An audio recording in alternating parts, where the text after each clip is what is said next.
Hey, what's up, everybody? Welcome back for another episode of the Dark Hypotheses podcast. I keep saying podcast, and I keep meaning to say fancast. A Dark Matter fancast, where we break down every episode weekly of the Sci-Fi's acclaimed television show, Dark Matter. So here with me, as always, I have my partner in crime, Mr. Dave Pecci. How you doing, Dave? Good. How are you, Giscles? Great. So, trying to think. I don't think we have any housekeeping this week, so we are going to go ahead and get started with the episode proper.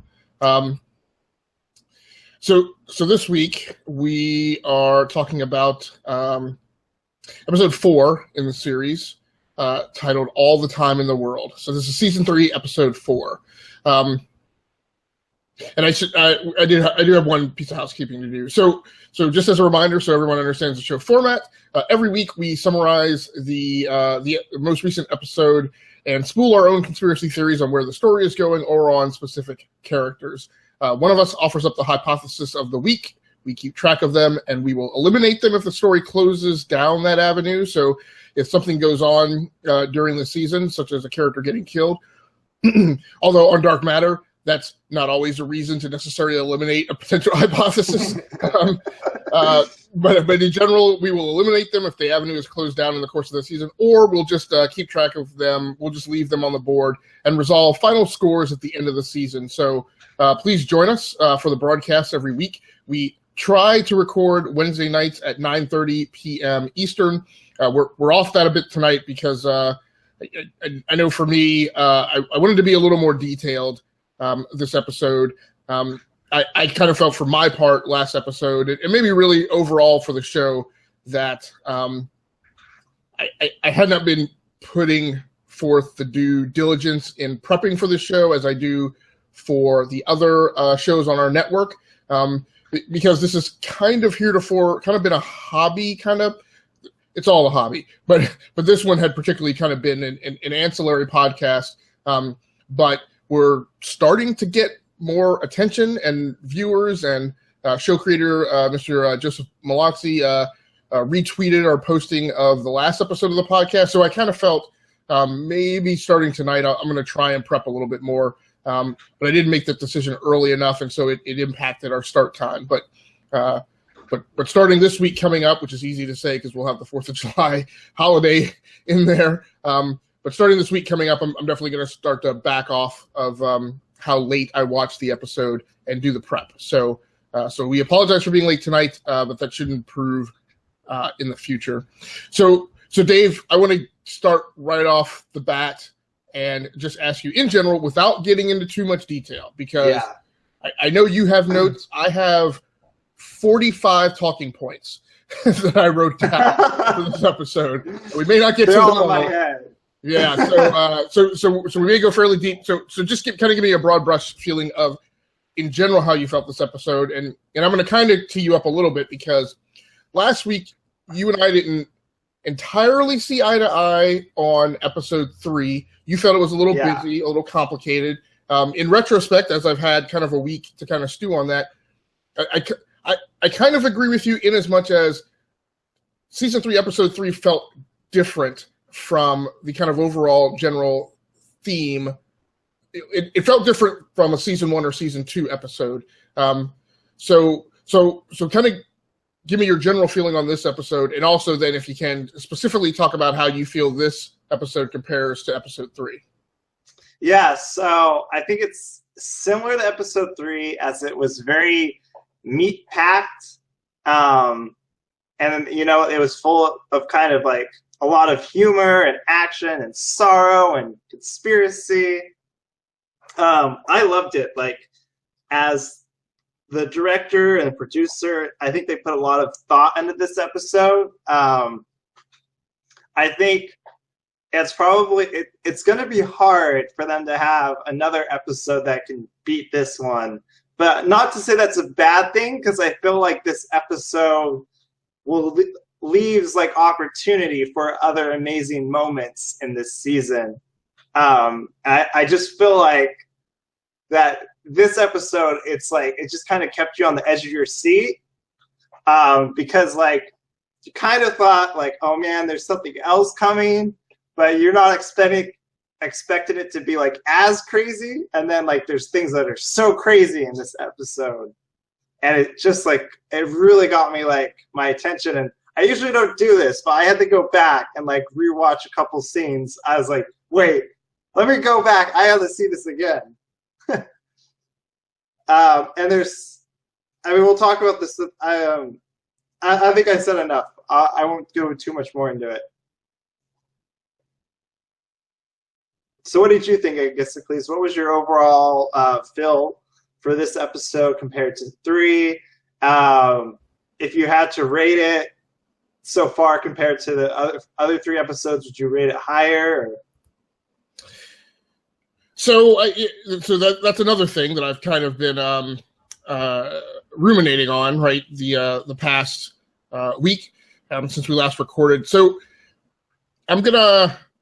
It's a little unfair. It's a little bit hypocritical because typically I'm the one who puts people on the spot and forces them to affix a number and quantify their claims on how they feel about something. I'm gonna skew away from that a little bit because one of the things is we refer to the show and why I opened up with my mention of I really want to call this a fan cast, and it's because I'm not reviewing it so much. I'm not looking at it with that review eye, right?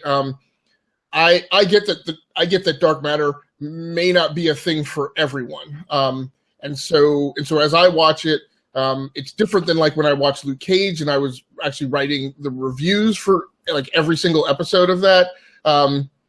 It's so I wouldn't say for people to watch this show to listen, at least for me to listen to me score the episodes. But I will definitely, because I'm already on board, right? And I don't know that anything would happen that would cause me to offboard the show. So I don't have a review score for you, Dave. Fine.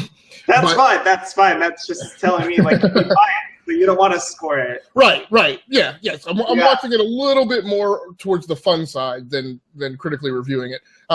So the note that I did make though was I thought it was a great episode, and I feel like even though there's a thing about the plot, and I'll come back on that when we start to kind of summarize. But I felt like this was kind of a return to the season 1, season 2 formula. It felt more like an earlier episode, and one thing is it was a lot tighter. In a lot of ways, it's an episode in a room, right? Those kind of there are some shows that run like that where everything happens in like one. It's a lockbox episode. Oh, you're right. I didn't think about that. You're right. Yeah. So they don't really go on board the space station, so it really all happens entirely encapsulated within the Raza, which we don't get that all the time. We do get it, and those episodes have a definitive feel about them. Yeah. So, so overall, I thought it was a great episode. I definitely felt it was a little less hectic than last week, although I didn't have a problem with last week's episode. But it felt like a return to the original formula. So let's go ahead and start running through the timeline and kind of drum beats for the whole thing. So number one, the opening sequence, the last week on Dark Matter. I did not catch that there were as many bounty hunters and mercenaries as there are that Ishida has queued up to go after the Raza. I thought it was only the 3, so I didn't realize that actually. And I don't know if that camera shot was in last week's episode, but in the opening sequence of this week's episode, the camera is pulled back, and again it has that scene from The Empire Strikes Back, right, where you kind of pan the room, and there's like. I don't know. I'll say I didn't count this time. I'll say it felt like 9 bounty hunters and mercenaries in the room. Did you catch that, or am I completely out to lunch on that? No, I totally think you're right. I think we got a little bit more of sense of that there was a little bit more bounty hunters. Okay, all right. So it wasn't just me. Yeah, it wasn't just you. So then we go into the opening of the episode proper, right? And we have the scene of 3 walking out of his quarters in a bathrobe.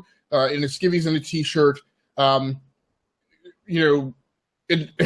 he sees 5 and says, hi or really repeats that she's going to say hi. He points his hand at Adrian. I may have that backwards. Maybe the Adrian thing happened. I guess he sees Adrian. He says hi to Adrian. 5 comes around the corner.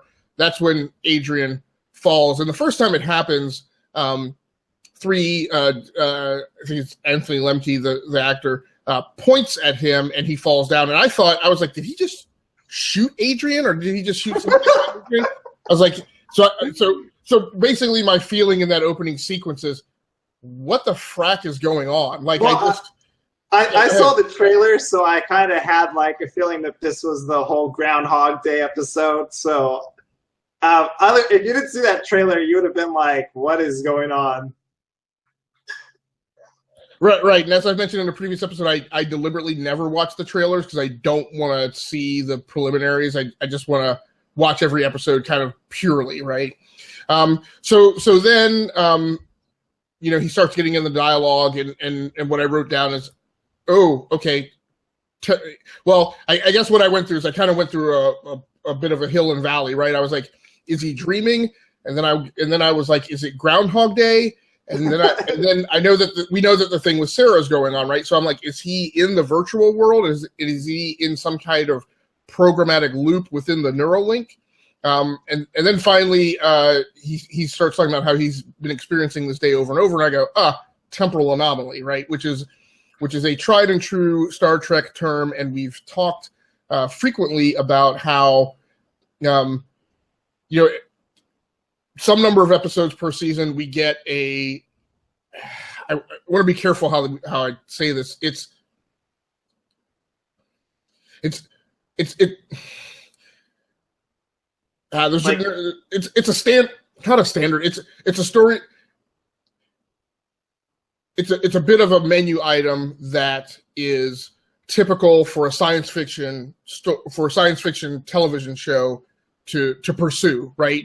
There's certain plot lines that you kind of always see in a survey level sci-fi show, and this is one of them, right? The temporal anomaly, the time loop. The big difference is usually the time loop ends in the destruction of the ship, and that's the person who recognizes that they're in the timeline has to kind of be the savior for everyone else. So yeah, that's the one thing that was different though, is the way how they presented it was different than other time loops I've seen. So that was cool. Right. So when I said temporal anomaly in my head, the next drumbeat I was looking for, are they going to use temporal anomaly? Are they going to play it that close? Is it because I was a bit worried. I was like, if they actually say temporal anomaly, which, like I said, is a Star Trek-ish term, they don't have that copyrighted or trademarked. It's a generic term, but it was frequently used in that show. And they didn't use it initially. She said the android is the first one who labels it, and she says temporal loop. So just kind of talk to me through that opening sequence. Just tell me kind of how you were feeling in the episode as you gradually gain the understanding that this was a plot line that you have seen before in a science fiction series.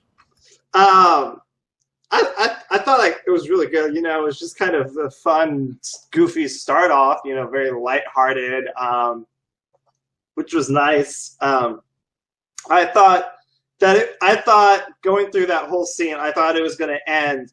I thought it had to do with Sarah, basically. I thought that somehow she did something, and the only way it's going to end is when he finally talks to her, and kind of like the emotion thing.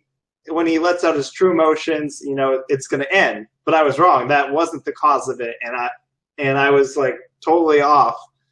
Come by the very end. Yeah, so this is this is, I think, kind of one of the effects that we love about the show is this is a big whodunit, right? It's like you're constantly, again, I say that the feeling I get from watching the show is very akin to watching the Blacklist, or even episodes of Monk, right? My wife and I watched all the seasons of Monk, and there are these shows that like every 2 to 5 minutes you're like, I've solved the case, right?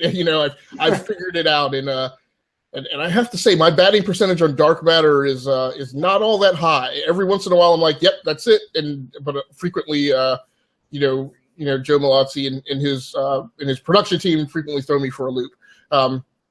So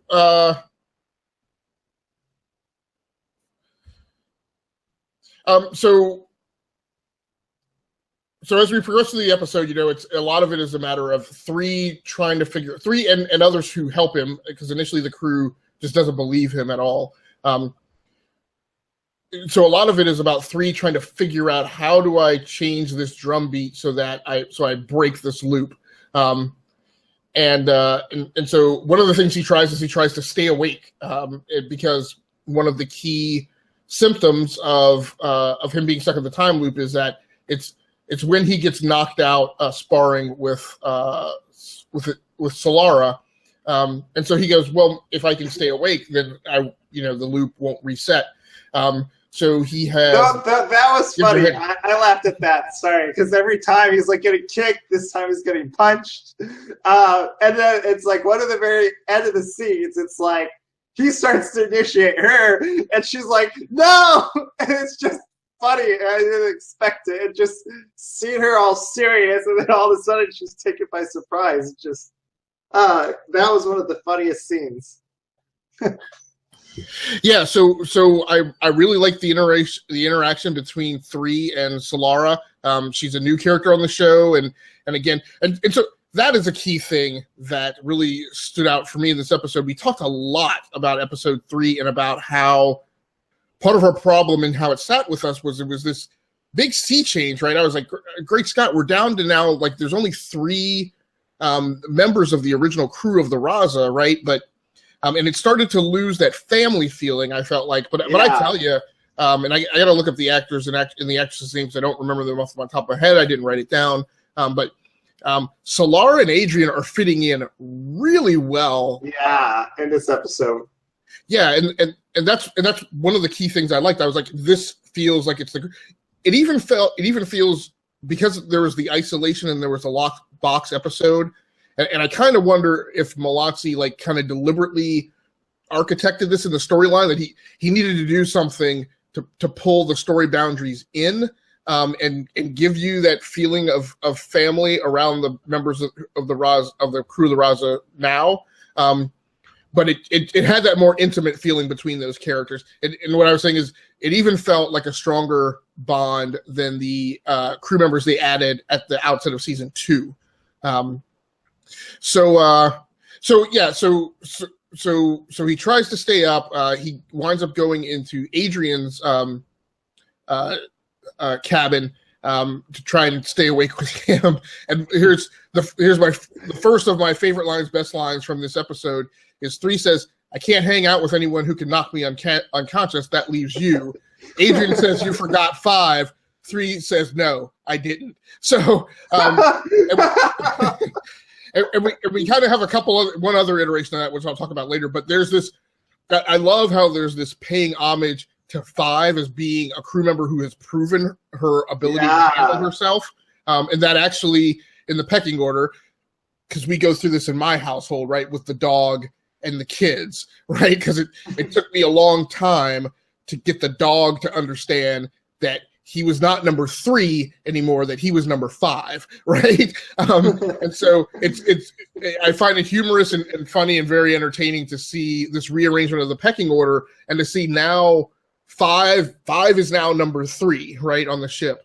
Ahead of, I would say, ahead of the android, and also definitely ahead of Adrian. So I thought that was hilarious. Next hilarious point for me is the scene of Android and 3 with his cappy on, and Android on a space ukulele singing in French in the mess hall, like literally had me falling out of my seat. Oh man, it was a great episode. Yeah, lots of laughter. That scene, just the fact that they chose French, and his struggle to learn French. He's like, so German, right? No. Right. Yeah. So yes, and that's a reference to in the flow point in the show one of the ways he tries to prove that he's in a time loop is he tries to get the android to teach him French, because theoretically there would be no way that he could have possibly learned French without the rest of the crew knowing that he was learning French unless he was stuck in this time loop. So after that scene, we I have this right? Yeah. So after that scene, the next thing he tries to do to break the time loop is to go have the discussion with Sarah, which was kind of funny to me because I was expecting that first engagement after. So we had the way season 3 ended, which is he clearly couldn't deal with the reality of Sarah being alive as a virtual assistant, but as a in a virtual world. Oh, jeez. And then we had this episode open with him coming out drinking some type of bourbon. I in my head I thought it was Johnny Walker. And one of the leaps I made was, he's trying to deal with Sarah being back, and so he's drinking, which wasn't the case. But I had in my mind that we were going to get a very purpose-built episode that was around that actually I thought that they were going to walk it back from him dealing with that for a full episode, and that when we did have that initial dealing with it, that kind of that's what the episode would be about, and it would again kind of be isolated in the storyline. But here, it's conflated with this other thing that's going on. How do you feel about that? Do you feel they gave that story arc proper space, or do you feel like it needed a little more separation? No, I think with the 60-minute episode, I think there was enough time because it was really a 3-character episode, right? There's a lot of focus on Marcus, but as well as 5 was a huge part of this episode. That even though she didn't have a lot of time, I think there's a huge kind of settle, talking about her, things that happened with 5, and then the android, even though she was a huge part of this episode too. Even though it wasn't very direct. So I think it was really focused on those 3. And there was hardly any Portia. Portia was just kind of there because there was just a lot of Portia at all, I think. I think she was just there to be like, I don't believe you. That's most of the time when I saw Portia, it was, I still don't believe you.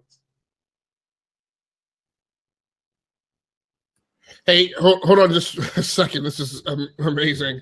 So, Mr. Mallozzi, the showrunner,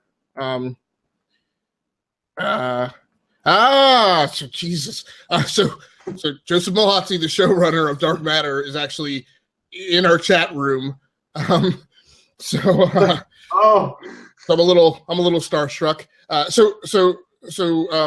Mallozzi's response to the comment you just made was that 2 was essentially the straight woman in the episode. So you kind of have, if you have in a 2-person act, you have a straight person and a color commentator. Then 2's role was to kind of maintain the status quo while a lot of the other characters kind of revolved and shifted. So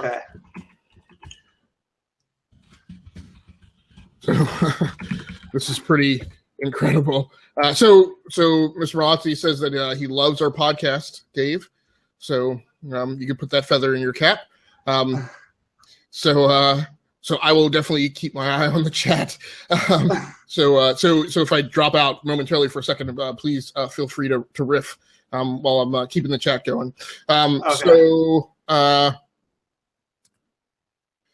So then we have the scene with Sarah. So that's good to have that different perspective. And things that ran through my head was, I was like, is Sarah somehow responsible for the time loop? And at first I wondered, was she the orchestrator of it in an effort to kind of trap 3 in a time loop where eventually one of the paths he would have to follow would be to come talk to her?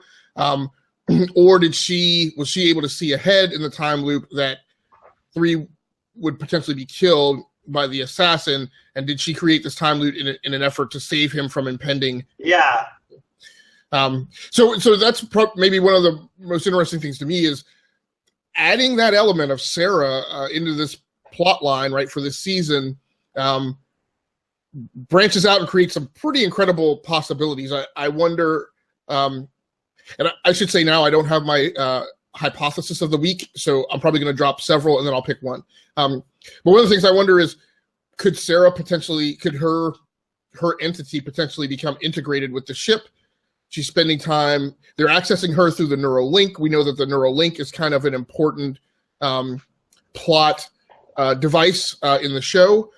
So you know, could we have something where if something happens to the android, could Sarah potentially interface with the ship with a command and control capability? So it's interesting, right? So at any rate, those things ran through my head, and then we get the presentation of the first bounty hunter, who I believe is named Ash. I was going to say that was pretty cool because that was a surprise too with him, and definitely with his phaser technology. And then, you know, at the very end of his scene, you know, he gets stuck in the wall, and I'm like, oh my gosh, Star Wars reference. He's just Han Solo, like carbonited. And I was laughing. I love that reference, if it was meant to be a direct reference. Yeah. Yeah, that's one of the very cool things in the show is it's so amazingly nuanced that there are these bits and pieces that tug at components of classic sci-fi properties and storylines, but it's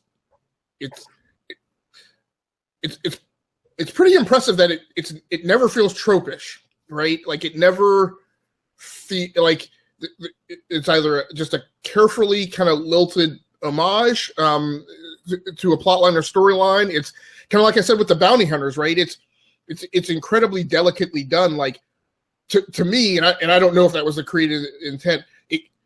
It clearly evokes that sense of connected imagery, right? Back to that bounty hunter scene in The Empire Strikes Back on the deck of the Imperial Star Destroyer, but it's not so direct, right? The camera angles are different, and you know, so if you're a deep nerd, right? You build it, and maybe that's connective tissue that I created in my own head, but regardless, it just never feels like it's a copy, right? Like I think you and I have talked about my problems with The Force Awakens, right?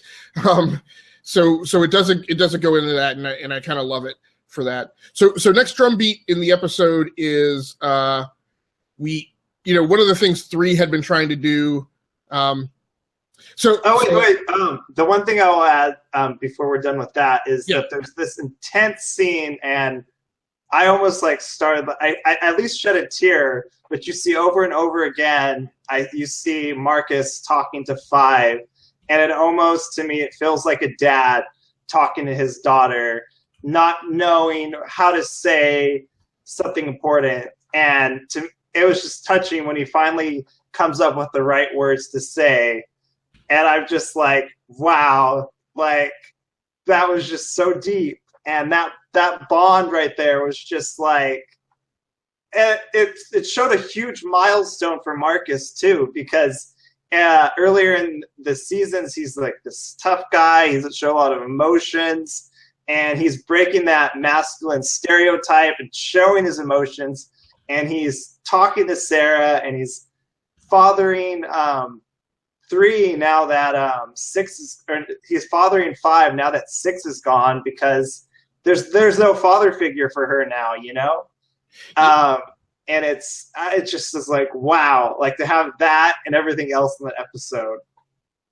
Yeah, no, that's a nice pickup, because I mean, I knew that I felt like, look, I'm sad 6 isn't in the picture right now. I agree with your dark hypothesis from last week. I think that definitely we will see him back. But you're right. I mean, as each of these characters, as each of these crew members, leaves or isn't there, there's a void to fill. So let me just, I want to catch everyone up with some comments from showrunner Joseph Mallozzi in our chat. So number 1, he says, you nailed it with the with Ash being frozen in the wall. He says it was a total Han Solo and Carbonite tribute.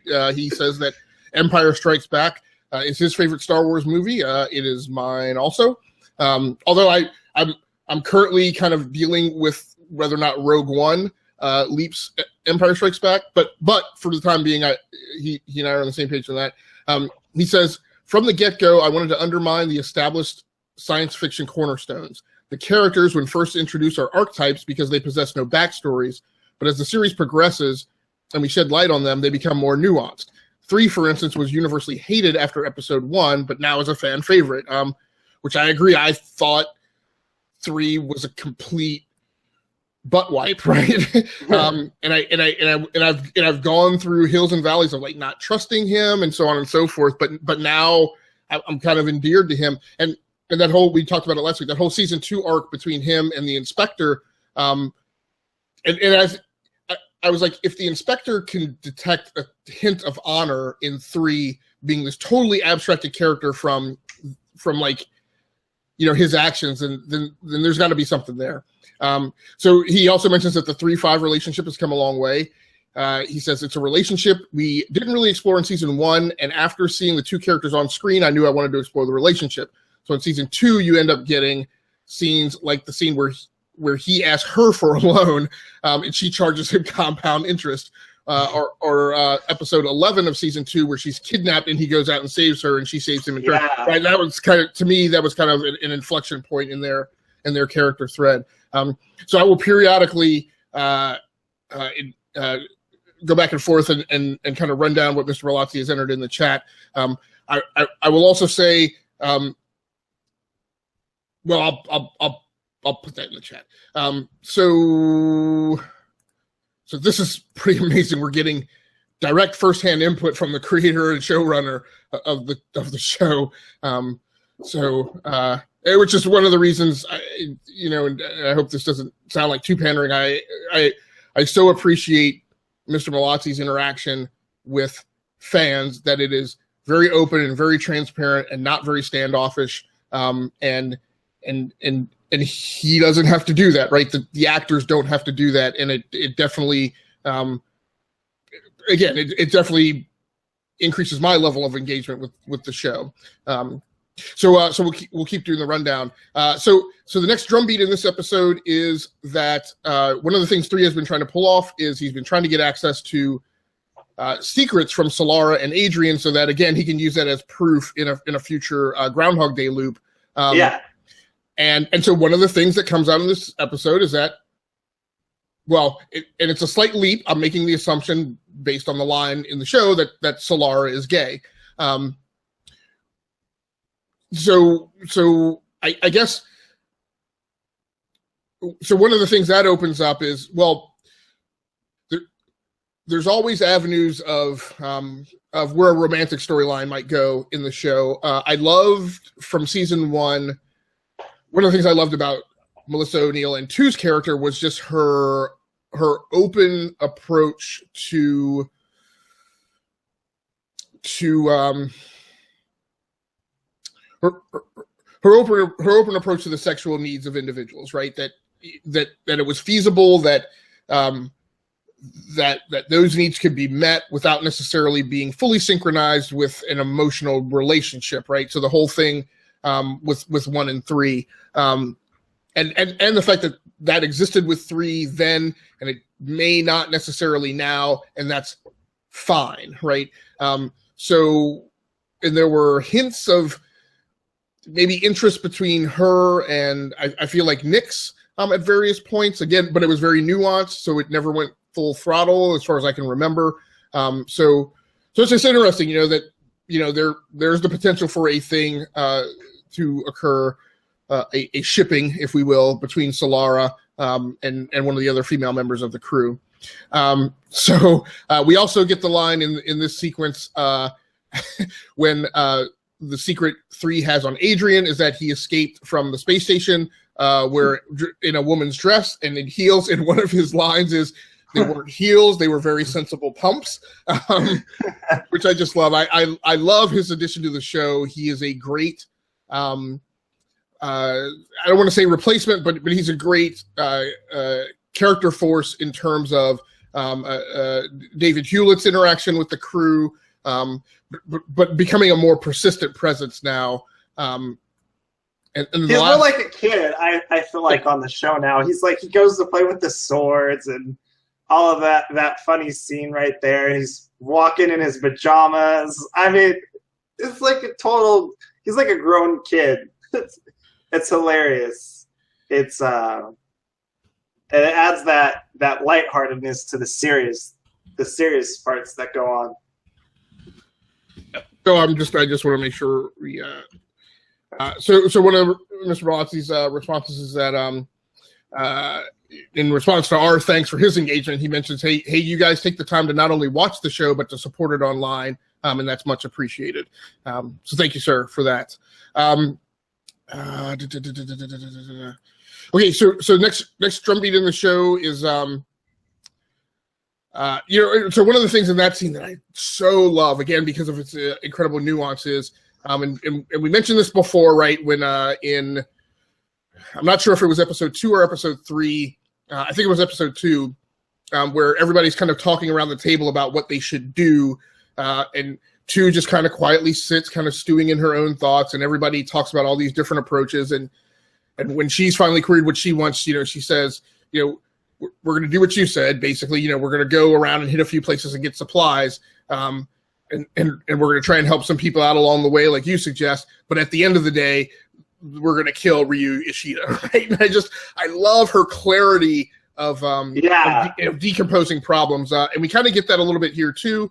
We're in the mess hall once again. Everybody says, look, the way to solve this problem of Ash, the mercenary, killing 3 at the space station is just don't go to the space station, right? And she says the exact opposite, right? She goes, no, it's not that easy. We have to go to the space station because we have to figure out how Ryu is tracking us. So I love that.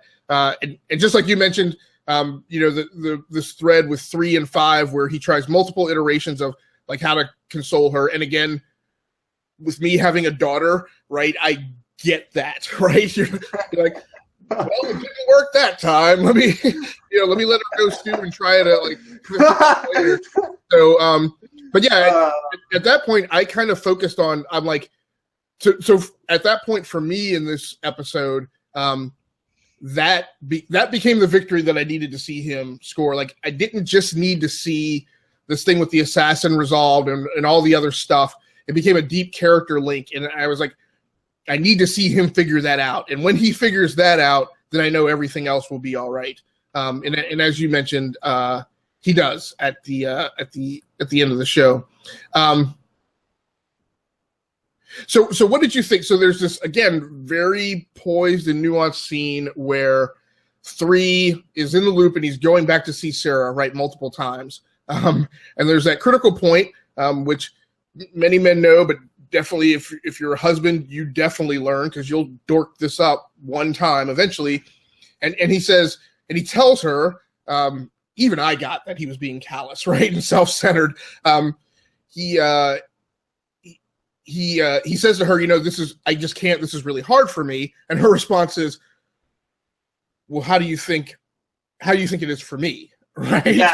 And I literally crumbled in my seat, right? I was like, oh man, she nailed him with that. I was like, here this guy is running around talking about how difficult it is for him. And like this woman was dying of something that in my mind is analogous to our present day social interactions with cancer patients, right? Yeah. And now she's been virtualized entirely, and all he's thinking about is him. So kind of how did you feel going through that? No, yeah, I totally felt that. I think he got it on the last time he saw her. He's like, I know it must be hard for you. I know, like, this is a hard thing to realize. And I think he's just, I think it doesn't matter if she's the real Sarah or not. What matters is helping her, cope with this, and all of that. But I think you were totally right on. Yeah, give me just a second, Dave. If you want to continue kind of talking through the Okay. summary of the episode, I'll be back. I'm just trying to, like I said, keep the chat going. Okay, no worries.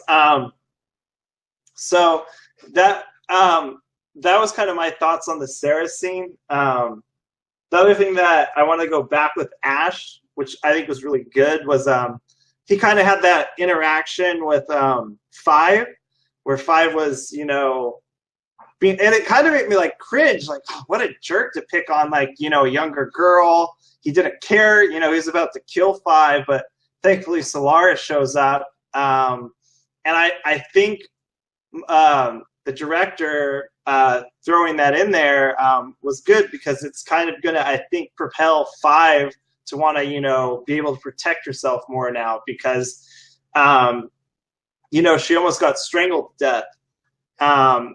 And we're getting close to this scene where we actually see, like, future Five, and we're like, man, like, she went pretty far, like, from, being just the tech girl on the ship, to doing, like, more than one roles, because now she's the tech girl, and she's also one of the people that goes off the ship and is able to, fight other people. Right. I just want to mention an update from the chat. So Mr. Mallozzi says, yeah, Adrian is, I believe he's talking about the segment where we were talking about how the new pecking order has adjusted, right? And he says Adrian is, he says, yeah, he says I'm assuming it's Adrian. He's saying, yes, Adrian is very much the kid, especially in contrast to Five, who has come a long way. He also mentions that Five tries to say she's just a kid, but Ash explains Rio has already told him all about her, suggesting Rio considers her a formidable foe. A formidable foe. Hey, yeah, we're gonna definitely have to break up the thing in here. Mr. Mallozzzi is asking. I asked him if he wanted to hop onto the show for a second. So he's asking exactly how to do that. So you can continue running down the show, Dave, if you want. I'm going to try and work through the technical path to get Mr. Mallozzzi into the show, because this would be amazing. So okay, I'll just keep talking. So basically, the other parts of the show that I thought was pretty awesome that we're getting close to is the chrono clock. They're figured out that that's like the, kind of what caused this. And everybody that touches it, or however like that, is affected by the time loop. And so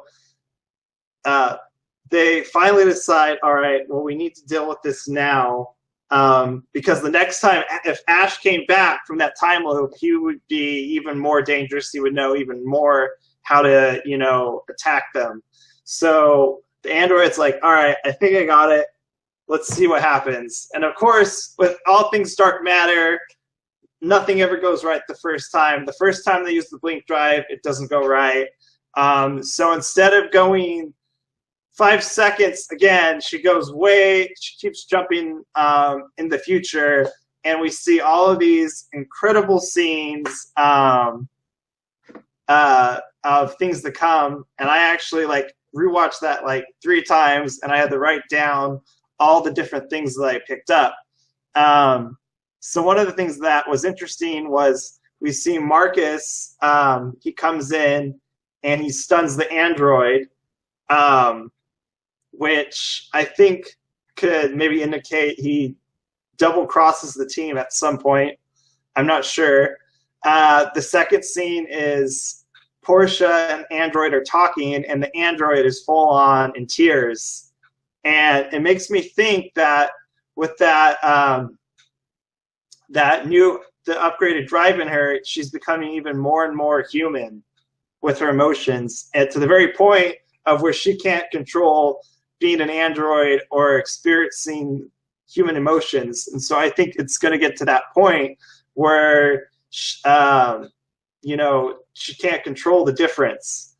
And then it's to the very point of where she can't control being an android or experiencing human emotions. And so I think it's going to get to that point where, she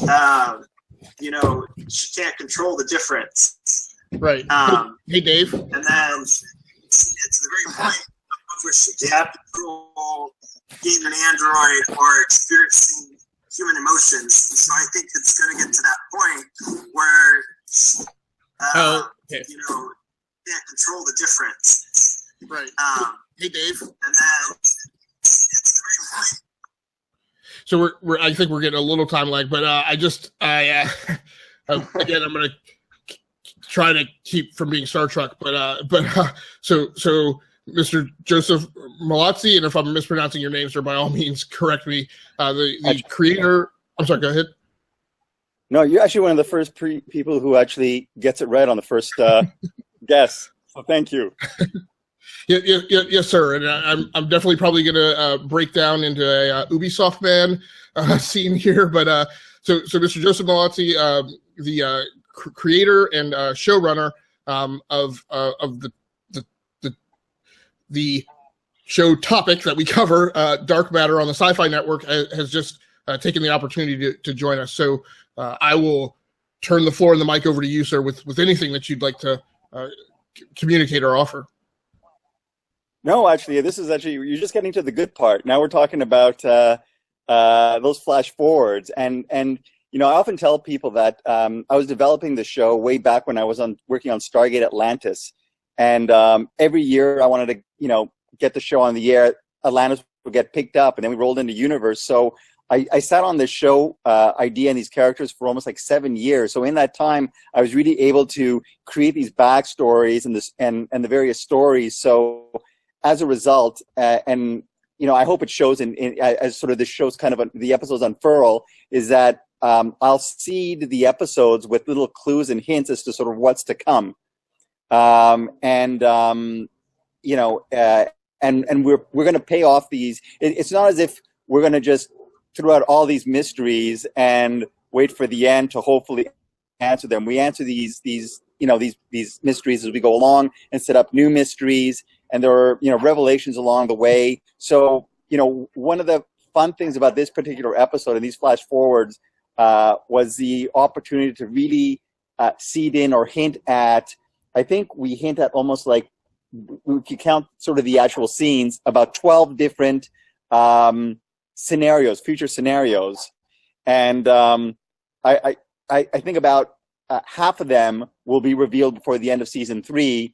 And the other half will be revealed before the end of the series, which, you know, already, again, I said I have in mind. Hopefully, if we go five years, you'll get all your answers. Cool. Well, I hope to see that many Dark Matters. Me too. So, yeah, as you're saying, I really like the mysteries because it makes the show a little bit more interactive, and you can guess and you can talk about, you know, all of these different things that are, you know, thrown at the audience. You know, so I wrote down all the different things that Future 5 mentions, and I know this is kind of maybe mean, but I kind of laughed when I first saw that Future 5 because she's like blind in one eye and she's all goth, and I loved it. It was like totally hardcore. So there's the Dwarf Stars conspiracy, the fall of Ashita, the black ships, the double deception, Karina, Kryden, the accelerated, and then the android meets her creator. And I'm like, whoa, like, so, and all of these things are. And the accelerated, you missed them. I think I thought I said them. Yeah, the accelerated. Yeah. So all of these things are going to eventually lead to the demise of the Raza, but the universe is saved. And then, sadly, Future 5 is like, and I can't tell you anything more because I don't want you to change the future because that means everybody else is going to be in trouble. So it's just kind of like, I already told you too much. Yeah, and it's a very again, one of the things I love about the show is the deep nuance in how just little pieces are kind of tickled and teased that have these huge significant meanings, right? Because, like you said, Dave, you know, the thing that 5 says is that, you know, she goes through that list of all of these different events, arcs, you know, to be continued in TV parlance that, you know, that talk about the path that they're going to go through, at least increments of it. And she says she kind of summarizes them as, not a positive ending for everyone, but an overall better result for the rest of the galaxy, right? And what that sets in my mind is, so now I know that this is a hero story. And we kind of had inklings that it was, but because of the way it's done, right? Because it is dark matter, right? You kind of never know if it's going to become one of these, one of you shall betray the other kind of shows, or if they're going to go down a path. I mean, again, Two's literalism, right, in the way she grasps and reacts to the world. You just never know if they're going to go down a dark path and be, again, I relate things I see on the show very much to Angel is one of the comparisons that I typically draw, Joss Whedon's show. And the whole thing in that was nobody ever knew whether or not in the apocalypse Angel was going to be on the side of the light or the side of the dark. Now we know that the crew of the Raza, winds up as some kind of, Robin Hoodish, but with a tint of martyrdom kind of storyline. And that's positive and uplifting, right? Because now as we watch this and see them go through these dips and valleys, we kind of know that at the end of the day, they're going to head in a heroic direction. So Mr. Mallozzzi, I just kind of wanted to ask you, how much agonizing did you go through in electing to put that in the plot and the script and kind of reveal that future end state to viewers? I wouldn't say agonizing. I mean, you're right on point when you're talking about sort of heroics. I mean, this series essentially is about redemption, and this idea that, are you born bad? Are you a product of your environment? And, in the very first episode, we revealed they're criminals. At the end of the finale of season 1, they got hauled off to prison. And then season 2 was this build towards redemption, where essentially 6 is really the driving force and saying, look, we have to do the right thing, and convinces 2, and they go on the space station to try to avert this, galactic war. After hearing Milo, Nix's brother, essentially say, there's a point in history where, the right people can make a difference, and she thinks that's us, and it ends up blowing up in their faces, literally. So season 3, she has this crisis of conscience, and 6 is still trying very much, saying we need to be the heroes, and then we end up with this flash forward where seemingly they were successful in being heroes, but it wasn't a happy ending for them. And one of the things I always said from the very beginning of the show when I was being interviewed is that we trace this journey of redemption through these various characters, and it's not going to be a happy ending for everyone. But one of the takeaways I think you come away with from an episode like this is, for instance, in that infirmary scene where 3 is being examined by the android, and 2 says, "What number am I thinking of?" And he says, this, or could be this or that, but it changes because of the butterfly effect. And you just have to wonder how much does the android, knowing about the future, have the possibility to influence or change it in certain ways? Yeah. And those scenes that you saw, for instance, we'll be seeing again, and maybe slightly different to the versions that we saw. And as sort of time flows and passes, the changes become greater. So I mean, I want to say it'll be interesting to see how things turn out. I kind of know how things will turn out, so I'll just say I promise you it'll be very interesting to see the way how things turn out. Yeah, absolutely. So Mr. Mallozzzi, I just want to say, first of all, we'll, for lack of any other thought of what to do, we're going to continue going through the rundown of this episode. Sure. If there's whenever I'm certain that this is occupying valuable time of yours, so whenever you need to jump out, by all means. We're incredibly grateful for the moments we've had with you already. This is fun. Yeah. Great. So again, I mentioned that I was going to bring up the second piece of where kind of this rearrangement of the pecking order is kind of reinforced in a line. So they decide that they need to go back to the space station in the next increment of the loop, but not go on up, but figure out how Ash got on board. And they're divvying out assignments, and 5 says, yeah, so my job is to stay here with the android. And And then Adrian asks what he's supposed to do. And 2 says, you should go to your cabin and hide. And he's like, well, what about her? And he points at 5, and 2 says, she'll be fine. Right. So we kind of again get reinforced this notion of like who's who on the ship. I went through a few moments where I was concerned about, are we going to see an Adrian getting killed timeline? I thought it was awesome to see that Adrian got caught up in the time loop, and then Ash also got caught up in the time loop. And then I love the interaction with, now that Adrian and 3 are both caught in the time loop, them trying to explain it to 2, and they're both kind of talking over each other and saying, the time loopy thing. So I thought that was really really awesome. The next big thing is, and Dave, you kind of already mentioned it, right? Is 3 finally nailing it with 5, and kind of I characterize that interaction as finally what he did. And this is a lesson I need to take away from the show again in my interactions with my daughter, is he stopped trying to solve her problem, right? Which is a critical thing. I've been going through some leadership classes recently, and that this topic has come up as one of the key things in listening to people is, you stop trying to solve their problems automatically the first time, right? And he's just kind of honest. He says, look, the situation sucks, and that's just the way it is. I can't tell you that it's going to be any better, but I do sympathize. So Mr. Mallozzzi, I just wanted to ask you at that point. I'm trying to make sure, because I don't want to ask you about the future of the show, but what kind of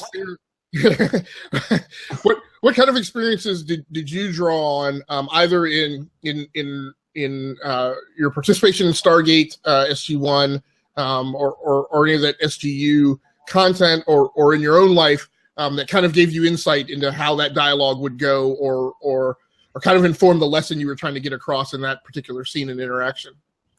I think ultimately it comes down to empathy, right? I mean, basically, it's whenever you're in situations like that, you find yourself at a loss for words, or essentially everything you try, this sounds like a cliche, and at that moment, I think the key, the key element of what he says is that she's upset. She's clearly upset, and he hates seeing her upset.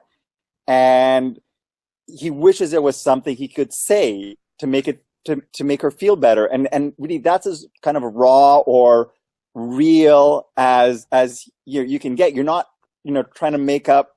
You're not trying to make her feel better. You're just basically saying you empathize with her.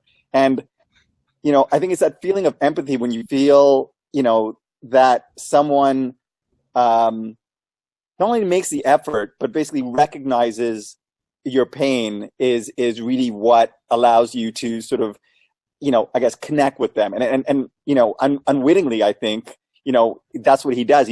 He's at a point where basically he just kind of throws his hands up and is like, I don't know what else to do. And it ends up working. And, in the last little beat, he's actually kind of surprised that in fact it did work. Right, and one of the analogies, metaphors that I typically draw for situations like this is there was a time when I was driving cross country, and there was a snowstorm going on, and I came across the Mississippi River into Arkansas, and my car went sideways. I was literally looking out the passenger window down the highway, and I struggled and fought with the car, and something told me, you need to stop fighting the car. Right, and this is the analog to me is, and again, I go through this with my daughter. Right, my efforts to fix a problem, instead of just saying, "I don't know that I can fix it, but I get it." Right, it's just an amazing, exactly, amazing nuance in such a well executed scene. So one question I want to ask you is, because you just mentioned it, right? The kids, and you and Dave both kind of mentioned is this notion of the fact that you know about something in the future may inherently and unconsciously drive you to attempt to change it. And this, the light bulb that went on in my head as we saw bits of that in this episode was, this is Schrodinger's cat, right? when the crew suddenly became aware and started believing that they were caught in a time loop, I felt they unconsciously started doing things that were deliberately breaking the patterns that they had set before. So I kind of wanted to ask you directly, was that intentional? Yeah, I mean, certainly in the case of 3, who, following sort of the android's suggestion, really goes out and tries to do things differently in an effort to sort of break the loop. But I mean, obviously not intentionally on the part of the other characters, because for the most part, they're not aware that they're in a loop, or when they are, they're dealing with other issues. But I mean, very much 3 leads the events, specifically like in terms of how they deal with Ash. The first time around, he gets killed. The second time around, they take him out, and Adrian comes in the loop. You mentioned actually how my experience on Stargate kind of influenced the writing of this episode. And I would say very much, because one of the first episodes, actually was the second episode, my writing partner Paul and I wrote when we joined the Stargate franchise, was Window of Opportunity, which was a time loop episode. And, before I sat down to do I knew I wanted to do a time loop episode, but I knew it'd be done to death. So, I mean, very much as we do on the show, I wanted to take the trope, but turn it on its head. So I ended up watching a dozen time loop movies. I read a bunch of short stories. I must have watched like 24 different time loop episodes of everything from, X-Files, Supernatural, and just see what we come before, but twist it and, make it true to us.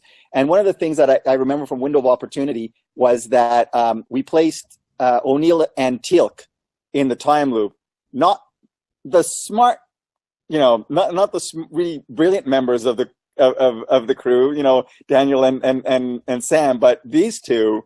And so that's what I sort of set out to do with this episode. First it's 3, and then Adrian, joins him in the loop, and it's basically these two guys who are way over their head, desperately attempting to convince people that they have been caught in a time loop. But you figure after, who knows, 50, 100 times, they do find a way to convince everyone.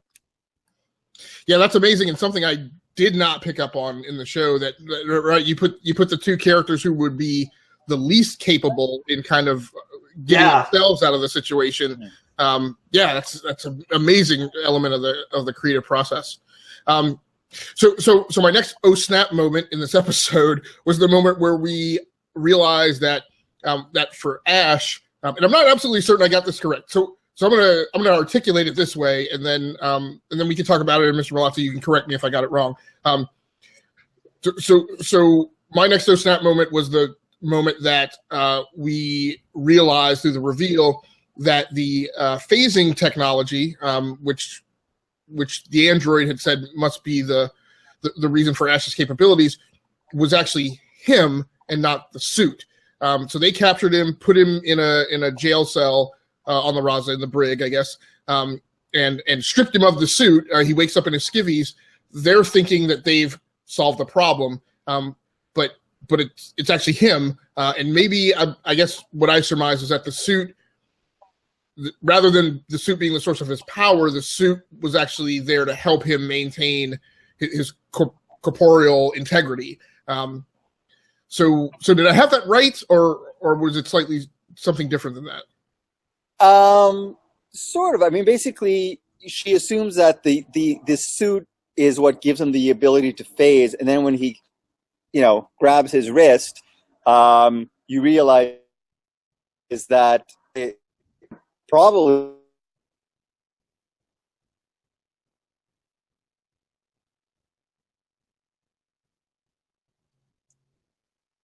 give you this ability. The properties of his suit, I guess, remain to be seen. That doesn't really, when I wrote the script, it wasn't really a matter of it controlling his phasing ability. The suggestion was, as Tu pointed out, that you need to concentrate in order to use the phasing abilities. And when she hits him with the stunner as he's going through, that, the combination with him phasing, leads to his demise, his unfortunate Han Solo-esque demise. Gotcha. So, and if this is, if this is leaning too much into asking you the future of the show, and I'm trying to just ask something descriptive. So is that it seemed like it was permanent. I mean, I guess they could chisel him out of the bulkhead and then patch it, which might not be the thing that you want to do with a vessel flying around through the vacuum of space. But I guess that's my question. Do I have that right? Was it? I will say this. Okay. I will say we'll be revisiting that particular bulkhead in a future episode this season. Great. Awesome. I have a question real quick for yeah. Joseph. So I noticed in the trailer that they brought up the human-like robots again with the android, and then we see with the android there's a lot of focus again about her becoming a human. So I'm wondering, in this season, do we run into those androids again that have the legal tech in them? Absolutely, yes. You will run into them. You're referring to Victor and his crew. You'll be running into them later this season, and that particular story will, their return will be an introduction to an episode just chock full of references, specifically with regard to the android and her relationship with 2 prior to the mind wipe. One of the things that we hinted at, I mean, in season 1, we realized the android is atypical of most androids, and she thinks it's a flaw in her programming, and then ultimately she realizes it's intentional design. And then there's a suggestion that it was something Portia did to her, something that's hinted at in our interactions with the alternate crew, where basically the android is fiercely loyal to Portia because she says she made me more. I forget the exact line. So we'll be finding out exactly what the backstory is, and that connection is, pre-Mind Wipe 2, Portia, Rebecca, whatever you want to call her, later this season. Very cool. So continuing on with this episode, the next, right after that oh snap moment of, it's the first time we really get to see Solara in action, which I thought was huge. Wonderfully done. Like, I love so Arrow, one of the things that they do really nicely is there are these tempo changes in a fight, and Stephen Amell, who plays Oliver Queen on that show, actually mentions that to I'm forgetting his name, Dave, to his he's Arsenal on the show for some reason. Roy, I forget the actor's name, but not Arsenal. I'm sorry. Why am I brain dumping this right now? You mean the sister? No, the African American guy who's been there with him since the beginning. Diggle. Diggle, yes. Diggle. I have no idea. But there's a scene, I think in season 1, where he's training him and he talks about that's how you win a fight, right? Is by constantly changing that tempo. And I loved in this scene how I saw those tempo changes in the fight, right? And the fight starts with Solara's behind the curve, right? Ash is a move or 2 ahead of her, and then the tide of the fight slowly starts to turn. She catches up. She starts being a little more predictive, and then you can see the inflection point in the fight where she's taking the fight to him, and he gets in one lucky punch again, right before Portia and 3 come around the corner. But I thought it was a wonderful kind of introduction to seeing her capability as a member of the crew in a fight. So then we get into the part that we've talked about quite a bit, is these future flashes of the android. So when she says, I'm going to try a 5-second blink into the past, and that will tell me if the calibration is right, I immediately went, this is not going to go well. So,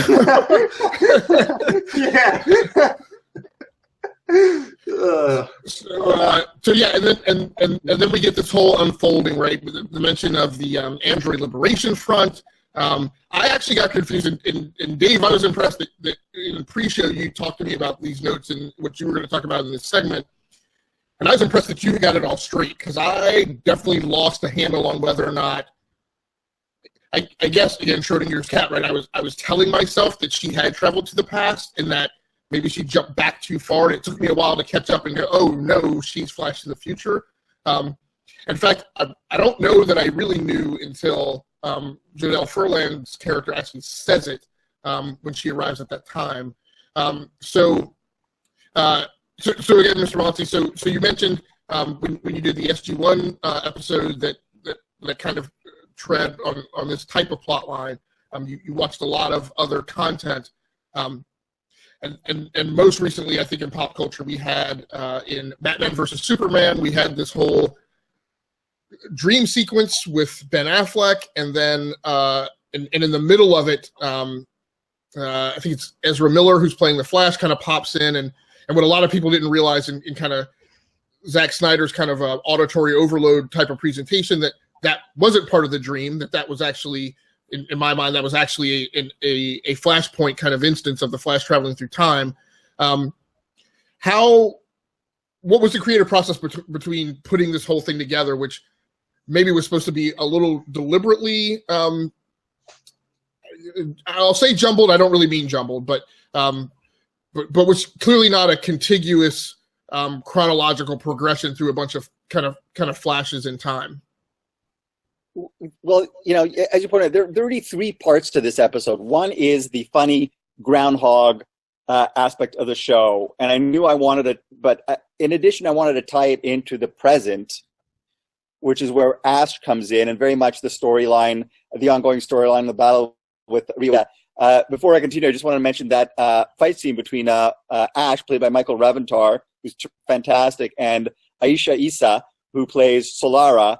Aisha is a purple belt in Brazilian Jiu-Jitsu, and she can really kick ass. And that scene was choreographed by John Stead, our stunt coordinator, who puts together some fantastic fight sequences, including one coming up later this season that pits 2 against Ryo Ishida, the battle you've been waiting for. And when you mentioned Arrow, just a shout out to James Bamford, who was very heavily involved in the stunts on that show. He was a stunt coordinator on Stargate Atlantis, and he is now not only working on stunts for Arrow, but is actually directing episodes. So much love to James. So those 2 aspects, and then the third aspect are the flash forwards. So basically, this is kind of like a sequence that is just chock full of Easter eggs for the fans. And really what I wanted to do, like, for instance, one of the flash forwards is a scene from an episode that's coming up this season, and we end up shooting that scene simultaneous to the episode. We ended up holding off on shooting that scene so we can bring it back and drop it into the episode. But at the end of the day, I just wanted to sort of create, first of all, scenes that would be not only visually interesting, but would, have the audience asking, what the hell is going on here? Especially that scene where we do the reveal on the disassembled android, and our poor, android is sitting on the operating table with her, her arms and legs disassembled, sitting on the table beside her. And then we just get into the, the bridge scene, and suggesting that in this case it's a dark future that awaits them. And again, as we do in the show, we just love to seed in those clues to what lies ahead. And she rattles off 8 things, and like I said, 5 of those things we will get to see before the end of the season. Yeah, I guess, Eccles, do you have any? So we usually do like a hypothesis, and which we want to know if it turns into a theory. So one of my, I was going to say, I think the Accelerated, are going to be some interdimensional beings. That's one of my hypotheses. And then my other thing that I want to talk about that Future 5 mentioned was now that fall of Ishida. Are they going to try to change any of that so that they can change the outcomes? So those are some of my kind of Right, and I just want to be clear again, so Mr. Mallozzi doesn't feel we're putting him on the spot. So you probably know it, but I'll just say it. So the format and the whole kind of shtick of our show is we formulate these dark hypotheses and then keep track of them. So what Dave is mentioning were not direct questions; they were just I'm not in a position to answer any, but I am fascinated by your theories. Please continue. And I guess I'm gonna go for my official dark hypothesis for this episode.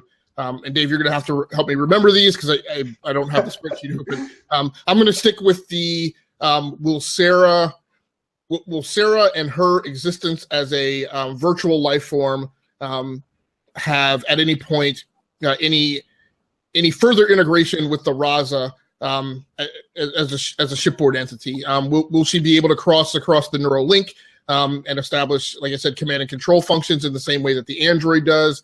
Will some of that kind of processing be offloaded from the Android to Sarah? And just in general, we're obviously very interested to see how the whole Sarah story evolves. So that will be my official hypothesis for this episode. Do I have it this week? Yeah, I have it this week, so I have to commit to that for scoring. So I'll definitely log in and enter that later. So I want to keep going. And again, Mr. Mallozzzi, if at any point you need to drop off, by all means. Sure. So I love, in that flash forward sequence, I love. So first of all, Dave, I love the fact that you've coined the label Future 5. So we'll definitely have to keep track of that. My label is I loved what I call Dark Android. So Dark Android. Having her show up in the black leather, and it's very the one red eye. Oh my gosh. Yeah, and I'm gonna try to work through this verbally without sounding like a perv. So one of the things I love about the upcoming Thor Ragnarok is Cate Blanchett, who has not historically played sexy roles, so to speak. Looks great as Hela in the black leather and the black hair. And I kind of say, and again, I talk on this show about relationship points to Joss Whedon's properties with like Buffy the Vampire Slayer and Angel.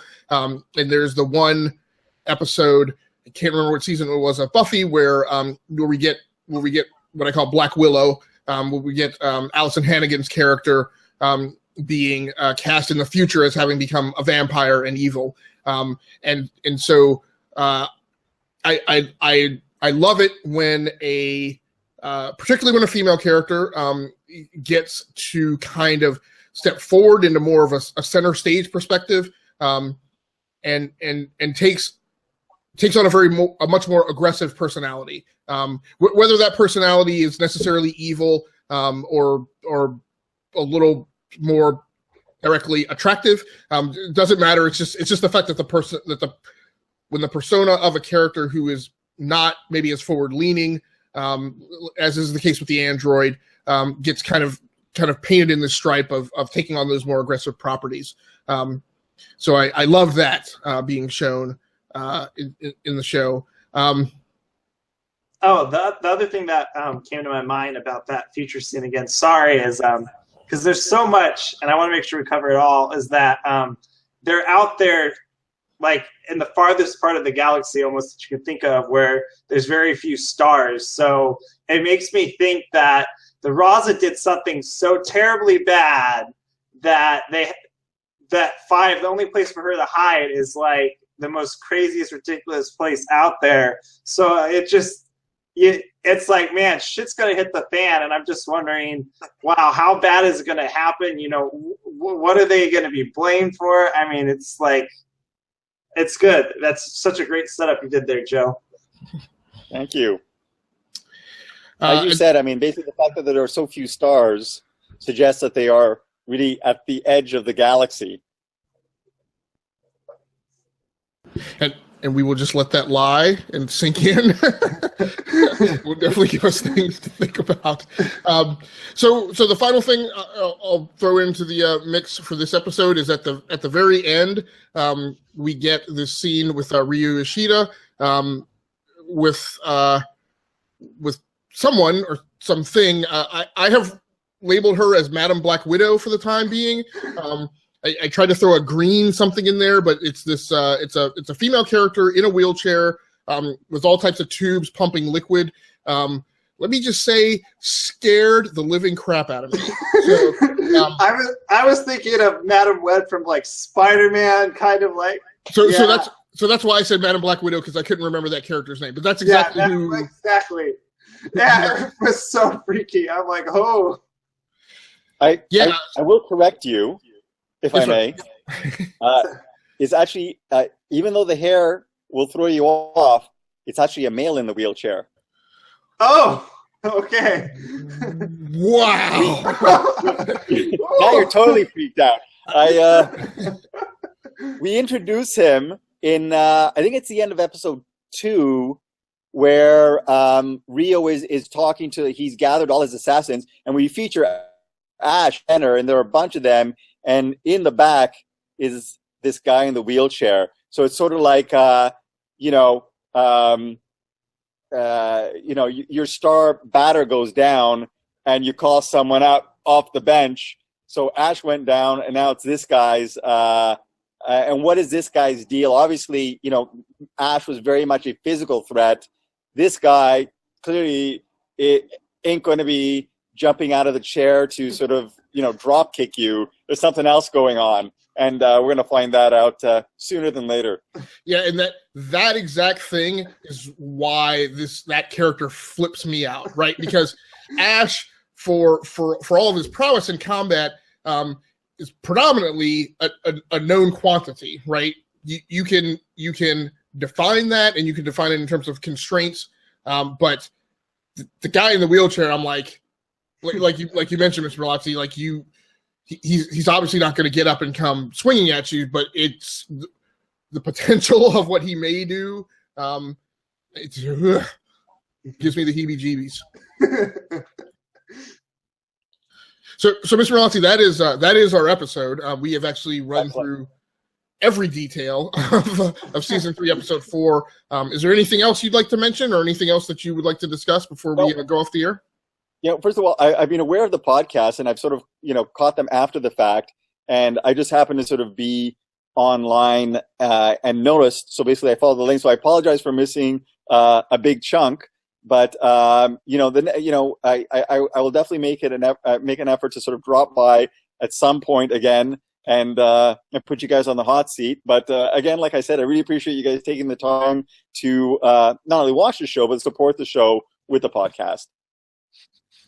Yes, sir. I can't. I literally cannot put into words what the significance of you being willing to. I mean, just showing up in chat, even, and then going the extra distance to come onto the show. I can't articulate what that means in terms of significance, and I know a lot of people say that they don't have words for it, and then continue talking for 5 minutes. So I'm going to stop. I literally can't put in what this event at this time tonight means.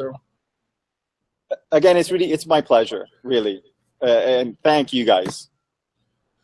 Well, thanks so much, and we definitely look forward and appreciate any sliver of your time that you that you're willing to Sure. provide in the future. Being in the chat or being on the show, it's your show, basically. I mean, we're here to discuss the content you've created. So whenever you want to drop in, by all means. And thanks again so much for joining in tonight. Thank you. Now I'm off to check out Comixology to check out the new comic books. All right, sir. Well, have a good evening, and once again, thanks so much. Have a good night, guys. Thanks. Thanks. What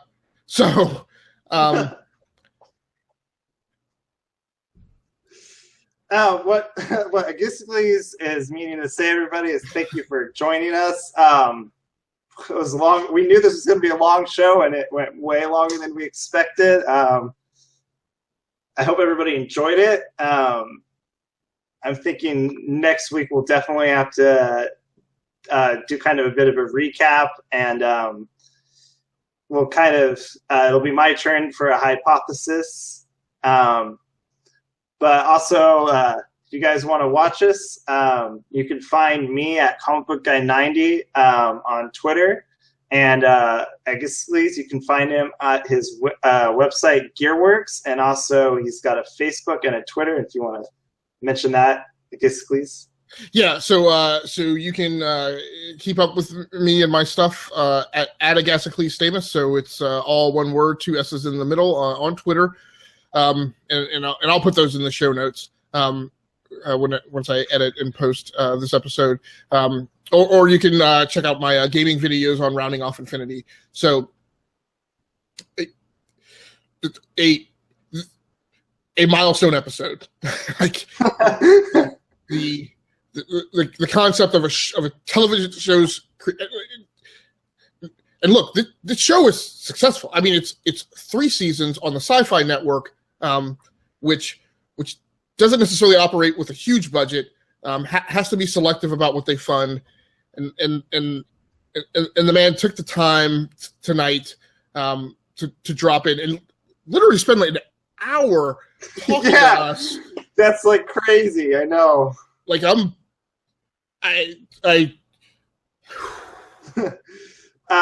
think this is our 3rd podcast we've had for it. Now I can't. So this is our 3rd podcast for this season on this network. I mean, go ahead. Go on. I can't remember if we started talking about dark matter in season 1, you and me, or was it season 2? It was season 2. So you brought it up to me. I binge watched season 1, I believe, on Netflix. Before season 2 started, and then we started doing our podcast on the GWW radio network last year. And I think we did 5, maybe 6 episodes. I think we did 5 because it was like a 13 episode season, and there was one point where we missed an episode when I was moving or something, so we had to cover like 3 episodes of the show in one episode. Yeah. So so this is roughly episode 8 in total, and